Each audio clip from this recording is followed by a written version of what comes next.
ہمارے معاشرے کا ایک بہت بڑا المیہ ہے۔ ہماری جنریشن اور ہم سے پہلے کی جنریشن میں ایشیا میں بچوں کو نکما کر دینا، بچوں کو ایسی کنڈیشن کر دینا کہ بچے خود ایک روٹی بنا کر نہ کھا سکیں۔ مائیں کیا کرتی ہیں کہ بچوں کے جوتے خود پالش کر کے دیتی ہیں، بچوں کے کپڑے خود استری کرتی ہیں، انہیں ہر ایک چیز جو ہے وہ تیار ملتی ہے، یعنی انہیں کوئی تکلیف اٹھانی نہیں پڑتی کہ خدا نخواستہ اگر آج ماں نہیں ہے یا باپ نہیں ہے تو شرٹ کیسے استری کرنی ہے یا جوتا کیسے پالش کرنا ہے۔ اگر آپ نہیں کر کے دیں گے تو کیا کریں گے بچے؟ گندا ہی پہن لیں گے، یا اگر انہیں پکی ہوئی روٹی نہیں ملے گی باہر سے لے کے کھا لیں گے، یا پھر کھائیں گے ہی نہیں، بھوکے سو جائیں گے۔ یہ لڑکیوں میں بھی ہے اور لڑکوں میں بھی۔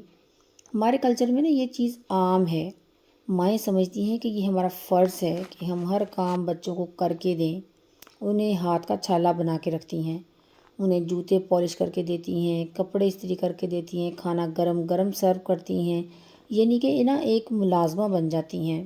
مائیں کم ہیں اور ملازمہ زیادہ، اور یہ کر کے ماؤں کو لگتا ہے کہ ایسا کر کے میں اپنے بچے کو اپنے ساتھ اٹیچ کر رہی ہوں، یہ ہر کام کے لیے میری طرف دیکھے گا تو یہ میرے بغیر رہے گا نہیں، یا بیٹی ہے تو رہے گی نہیں، تو کل کو یہ بچے میرے وفادار رہیں گے۔ حالانکہ یہ بچے کبھی کسی کے وفادار نہیں رہتے، آخر کار سارے چلے ہی جاتے ہیں۔ اب یہاں آپ نے ڈیسائیڈ کرنا ہے کہ بچے خوشی خوشی جائیں، اچھی یادوں کے ساتھ جائیں، یا پھر زندگی بھر آپ کو کوستے ہی رہیں، یا پھر آپ کو خوش رکھنے کے چکر میں اپنی ہی خوشیوں کے دشمن خود بن جائیں بچے۔ لیکن بیسیکلی ہمارے معاشرے میں یہ چیز کہاں سے شروع ہوتی ہے؟ ہمارے معاشرے میں مدر کو ہسبینڈ کی طرف سے ویلیو نہیں ملتی، تو وہ اپنی ساری فرسٹریشن اور اپنا سارا پیار بھی اور غصہ بھی جو ہے وہ جس پہ نکالتی ہے وہ اس کے بچے ہوتے ہیں۔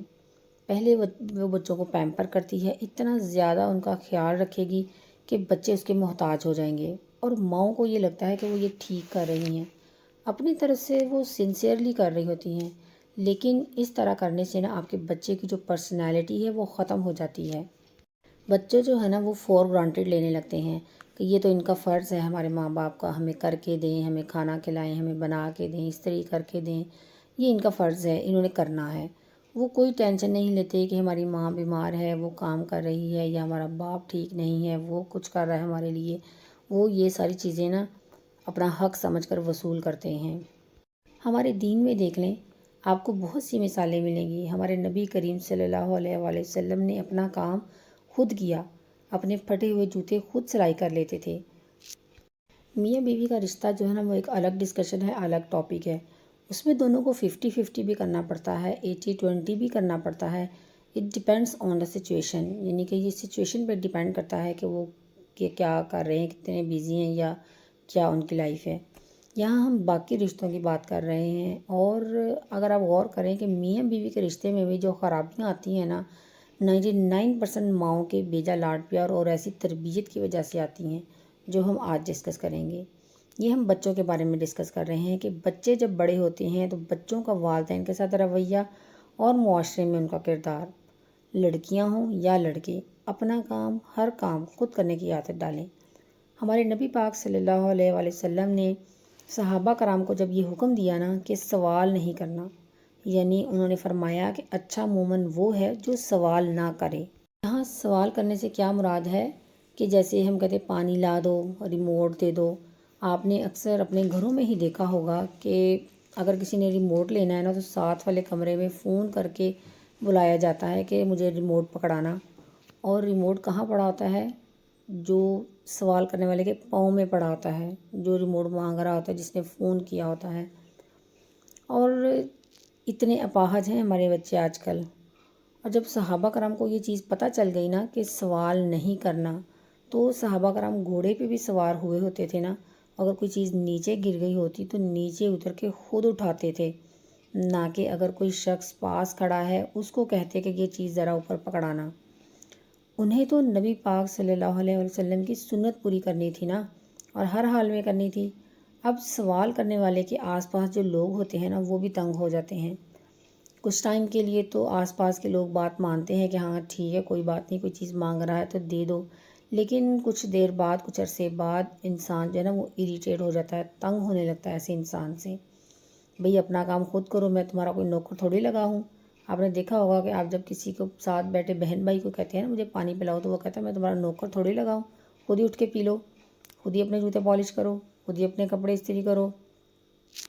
اگر آپ لڑکی ہیں یا لڑکا، اگر آپ نبی کریم صلی اللہ علیہ وآلہ وسلم کی امتی ہیں، ان کے ماننے والے ہیں، تو پھر تو آپ کو اپنے کام خود کرنے چاہیے اور کرنے پڑیں گے۔ قصوروار مائیں ہوتی ہیں، آپ بھی مانیں گے اس چیز کو، بے شک وہ بچوں کے پیار میں ہی کرتی ہیں، لیکن آپ کو یہ ماننا پڑے گا کہ آپ اس طرح سے بچوں کو خراب کر دیتی ہیں، ان کی خوشیوں کی دشمن آپ خود بن جاتی ہیں، کیونکہ بچوں کو عادت نہیں ہوتی اپنا کوئی کام کرنے کی، اور آگے چل کر زندگی میں جب بھی ان کو یہ چھوٹے چھوٹے کام کرنے پڑتے ہیں یا ان کو نہیں کیے ہوئے ملتے، تو یہی ان کی عادتیں جو ہیں ان کی خوشیوں کی دشمن بن جاتی ہیں۔ لیکن جو ابھی مائیں بنی ہیں یا جنہوں نے ابھی بننا ہے، ان کے لیے یہ ایک سیکھ ہے کہ خدا کے لیے اپنے بچوں کو اتنا ناکارہ اور نکما نہ بنائیں، اس کے ہاتھ پاؤں مت کاٹیں اس کے سارے کام کر کے۔ ہم لوگ مسلمان ہیں لیکن ہمارا حال بدتر ہے۔ آپ یقین کریں جاپان میں اسکولز میں یا یورپ میں کہیں بھی دیکھ لیں، یہ ساری ٹریننگ دی جاتی ہے بچوں کو، صفائی، سلائی، واش روم دھونا تک۔ یورپ میں آپ کہیں دیکھ لیں لوگ اپنا واش روم خود دھو لیتے ہیں، کپڑے خود واش کرتے ہیں، صفائی خود کر لیتے ہیں۔ لیکن یہ ایشین کنٹریز، ہمارے پاکستان، انڈیا اور یہ سارے ایشین کنٹریز میں لوگوں میں اتنی اکڑ پتہ نہیں کیوں ہے کہ انہیں ہر کام کے لیے نا ملازم چاہیے۔ انہیں باتھ روم دھونا گندا لگتا ہے، جوتے پالش کر کے دے انہیں کوئی، مطلب لوگ جھکیں ان کے لیے۔ یہ ذہنی سطح ہے ہمارے یہاں مسلمانوں کی، لوگوں کی، یعنی ذہنی طور پر مفلوج ہیں یہ لوگ ترقی بھی اسی وجہ سے نہیں کر پاتے کہ یہ ناکارہ نکمے ہیں۔ اپنے جوتے تو خود پالش نہیں کر سکتے، وہ اور کیا کر سکے گا؟ اگر کوئی نہیں کر کے دے گا تو باہر سڑک پہ بیٹھا ہے نا جوتے پالش کرنے والا، تو اس سے کروا لیں گے، خود نہیں کریں گے۔ روٹی تندور کی کھا لیں گے لیکن خود نہیں پکائیں گے۔ سالن گندا کسی ہوٹل کا پکا ہوا کھا لیں گے لیکن خود نہیں پکائیں گے۔ کیوں خود نہیں کر سکتے؟ وجہ پوچھیں گے تو بولیں گے میری ماں تو یہ کرتی تھی، میری ماں تو وہ کرتی تھی، ماں تو نوالا توڑ کے میرے منہ میں ڈال دیتی تھی، اب تو میری زندگی ہی خراب ہو گئی ہے جب سے میری شادی ہوئی ہے۔ یہ جملہ تو آپ نے بہت سے لوگوں نے سنا ہوگا۔ سارا قصور ماؤں کا ہے۔ لیکن یہاں میں ایک اور چیز کلیئر کروں کہ جب ہم بچوں کے حوالے سے پیرنٹنگ میں اسٹیک بتاتے ہیں نا کہ یہ قصور ماؤں کا ہے، تو بچوں کو نا ایک بہانہ مل جاتا ہے کہ یہ تو سارا قصور والدین کا ہے، ہم تو وہی کریں گے جو سیکھا، ساری غلطی والدین کی ہے۔ ایسا نہیں ہے۔ اگر آپ میری بات سن رہے ہیں، 16، 17، 18 سال کے ہیں، میری بات جو نہیں سن رہے، کتابوں میں تو پڑھا ہے نا آپ نے کہ نہیں، کہ ہمارے نبی پاک صلی اللہ علیہ وآلہ وسلم کی کیا سنت ہے، ہمارا دین کیا کہتا ہے۔ آج سے اور ابھی سے آپ اپنا کام شروع کریں خود کرنا۔ آپ اپنے ماں باپ کو بلیم نہیں کر سکتے۔ یہاں میں ایک اور بات کا اضافہ کروں گی جس سے آپ کو پتہ چلے گا کہ آپ صرف ماں باپ کو بلیم نہیں کر سکتے، آپ خود بھی ذمہ دار ہیں۔ کہ جیسے ذاکر نائک صاحب جب پاکستان آئے ہوئے تھے، اور میں نے ان کا ایک سنا ویڈیو دیکھی تھی جس میں ایک ٹک ٹاکر نے نا سوال کیا کہ سر اگر میں مسلمان ہوں، میں مسلمان گھرانے میں پیدا ہوا ہوں اور میں نماز نہیں پڑھتا یا اسلام کے احکام کی پیروی نہیں کرتا، تو میں تو گناہ گار ہوا، مجھے تو جہنم میں ڈالے گا اللہ تعالیٰ۔ لیکن جو ایک کافر کے گھر میں پیدا ہوا تو اس بچے کا تو کوئی قصور نہیں کہ وہ نماز نہیں پڑھتا یا دین اسلام کے احکام پہ نہیں چلتا، تو اللہ تعالیٰ اس کو دوزخ میں کیوں ڈالتا ہے؟ تو انہوں نے بہت اچھا جواب دیا کہ ہاں، جب تک وہ بچہ ہے اس کا کوئی قصور نہیں کہ وہ ہندو گھرانے میں پیدا ہوا اور اسے اس کا گناہ بھی نہیں ملے گا، لیکن جیسے ہی وہ بالغ ہوا، سمجھ کے قابل ہوا، تو اگر تمہارے والدین تمہیں کہیں کہ 2+2=5 ہے، 5 ہے، تو کیا مانے گا؟ نہیں مانے گا نا، وہ کہے گا کہ نہیں، 2+2=4۔ تو ایسے ہی جب اس نے میرا بیان سنا یا اس نے کہیں سے بھی جب وہ بڑا ہوا، بالغ ہوا، تو اس نے آس پاس اپنے غلط اور صحیح کو پایا، مختلف دین مذاہب کو پایا، تو وہ ذمہ دار ہے کہ وہ صحیح اور غلط کی پہچان کرے اس میں۔ تو اب وہ بالغ ہے، وہ خود سمجھدار ہے، اب وہ خود ذمہ دار ہے کہ وہ کس دین پہ چلتا ہے۔ اور ایسے ہی والدین، ایسے ہی جب آپ چھوٹے تھے آپ کے والدین آپ کے سارے کام کیے، لیکن انہوں نے آپ کو تعلیم بھی دلوائی، تو آپ نے پڑھا، تو آپ خود گنہگار ہو گئے۔ تو جتنے بھی والدین سن رہے ہیں یا جو بچے بھی سن رہے ہیں، خود کام کرنے کی عادت ڈالیں۔ یقین کریں اگر آپ یہ کام کریں گے نا، آپ کی بیویاں آپ سے بیزار نہیں ہوں گی، آپ کے گھروں کا ماحول خوشگوار ہو جائے گا۔ میں نے تو یہ تک دیکھا ہے اپنے معاشرے میں کہ لڑکوں کو تھوڑا سر پہ چڑھا کے رکھا جاتا ہے کہ بیٹا ہے۔ لڑکوں کو کون کہتا ہے کہ دسترخوان بچھاؤ، لڑکوں کو کون کہتا ہے کہ اپنے کپڑے خود استری کرو، ایسے نہیں کرتے۔ یہ اس طرح سے نا بیٹیوں کو سکھایا جاتا ہے۔ اکثر گھروں میں کیا ہوتا ہے کہ بھائی گھر میں آئے گا نا تو بہن کو ہاتھ میں پانی کا برتن دیا جاتا ہے کہ جاؤ جا کے جلدی سے ہاتھ دھلواؤ۔ کیوں بھئی، کیا وہ اپنے ہاتھ نہیں دھو سکتا، اپنا کام خود نہیں کر سکتا؟ ہمارے نبی پاک صلی اللہ علیہ وسلم نے تو کبھی فرق نہیں کیا تھا۔ کسی بھی معاشرے کے لوگ ہوں، آپ اگر کسی بھی انسان کو اپنے سے 0.5% بھی کم تر سمجھتے ہیں نا، تو آپ ذہنی طور پر مفلوج ہیں۔ آپ کی بہن ہے آپ کے برابر ہے، آپ کی بیوی ہے آپ کے برابر ہے، حقوق میں آپ سب انسان ہیں۔ ہمارے گھروں میں کیا ہوتا ہے کہ بچے بیٹھے ہوں گے اور پانی کے لیے ماں کو آواز لگائیں گے، اور ماں جو ہے وہ جہاں بھی جو بھی کام بھی کر رہی ہوگی نا، سب چھوڑ چھاڑ کر بچے کو پانی دے گی جا کر۔ کیوں کرتی ہیں آپ ایسا؟ ہم دیکھتے ہیں کہ ماں بیمار بخار میں تپ رہی کام کر رہی ہوتی ہے، اور 13-14 سال کی بیٹی یا بیٹا ماں کی شان پہ مضمون یاد کر رہا ہوتا ہے۔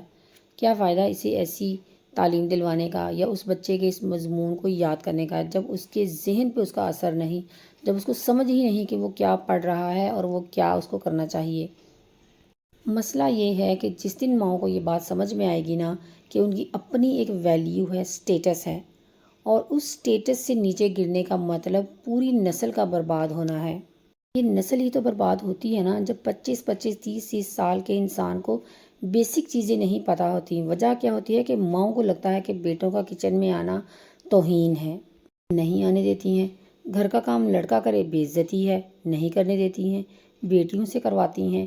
حالانکہ ہمارے نبی پاک صلی اللہ علیہ وسلم نے اپنے پھٹے ہوئے جوتے خود سلائی کی ہیں، اپنی گھر کی صفائی خود کی ہے، تو نبی پاک صلی اللہ علیہ وسلم سے زیادہ ویلیو تو آج کل کے مردوں کی نہیں ہے نا۔ یہ ہمارے ایمان کے بالکل منافی چیز ہے اگر ہم اس طرح کی سوچ رکھتے ہیں اپنے ذہن میں۔ اگر ہم غور کریں تو 90% مسئلے مسائل جو ہیں نا گھروں میں آج، وہ اسی وجہ سے ہیں کہ جب شادی ہوتی ہے نا تو مرد سمجھتا ہے کہ بس نوکرانی آ گئی ہے، چاہے وہ منہ سے نہیں اس بات کو کہتا، لیکن اپنی حرکتیں اس کی یہی ہوتی ہیں۔ کھانا تیار ملے، کپڑے تیار ملیں، جوتے تیار ملیں، جب کسی بھی وجہ سے وہ نہیں کر پاتی، نئی آنے والی لڑکی ایڈجسٹ ابھی نہیں ہو پاتی، یا شروع میں اگر کرتی بھی ہے تو وقت کے ساتھ ساتھ اس کی ذمہ داریاں بڑھ جاتی ہیں، بچے، گھر، شوہر، گھر کے باقی افراد تو مینج نہیں کر پاتی، تو شوہر یہی ایکسپیکٹ کرتے ہیں کہ ڈے 1 کی طرح نہ ہر چیز پرفیکٹ ملے۔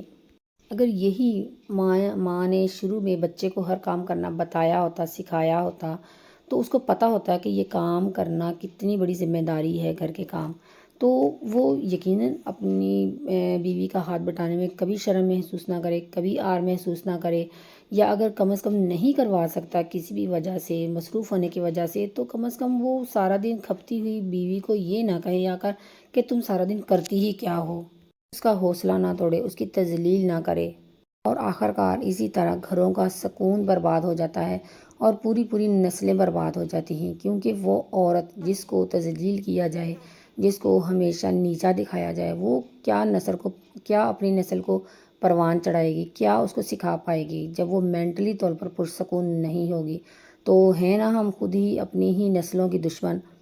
تو جس دن آپ اپنے بچے کو کہنا شروع کریں گی نا کہ جا کے خود اپنا کام کرو، اس دن سے آپ کا بچہ شارپ ہوتا جائے گا، ہر چیز کا پتہ ہوگا کہ کیسے کی جاتی ہے اور کیسے میری بیوی جو ہے نا وہ مینج کرتی ہے اپنے گھر کو۔ اس طرح سے وہ اپنی بیوی کی عزت بھی کرے گا، اپنی بہن کی عزت کرے گا، اور ماں کی تو کرے گا ہی، جس کی وجہ سے وہ ایک پرسکون خوشحال گھرانے کو تشکیل دے گا۔ امید ہے کہ آپ کو آج کا ولاگ پسند آیا ہوگا، اچھا لگا ہو تو لائک ضرور کیجیے گا، اور اگر آپ کو ایک بھی بات اچھی لگی ہو تو اپنا کمنٹ کر کے اپنا فیڈ بیک ضرور دیجیے گا۔ ملتے ہیں نیکسٹ ولاگ میں، تب تک کے لیے اپنا بہت سا خیال رکھیے گا، خوش رہیں، خوشیاں بانٹیں، دوسروں کی زندگیوں میں آسانیاں پیدا کریں۔ اللہ تعالیٰ آپ کی زندگی میں آسانیاں پیدا کرے گا انشاءاللہ تعالیٰ۔ اللہ حافظ۔